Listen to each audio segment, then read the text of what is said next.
இன்றைக்கி லன்ச் ரொம்ப சிம்பிளாக தான் பண்ணியிருந்தேன். ரசம் வச்சுட்டு தயிர் இருந்தது, அப்புறமேட்டா சாப்பாடு வச்சுட்டு மணத்தக்காளி கீரை இருந்தது, அதை மட்டும் பொரியல் பண்ணிவிட்டு விட்டுட்டேன்.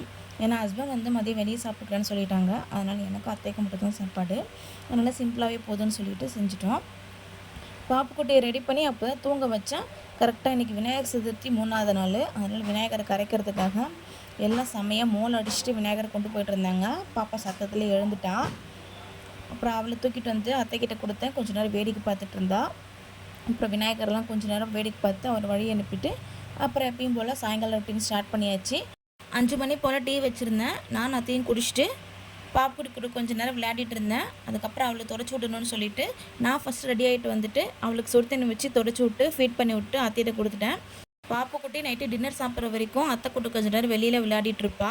இன்றைக்கி டின்னருக்கு எங்களுக்கு தோசை தக்காளி சட்னி அரைச்சி வச்சிட்டேன்.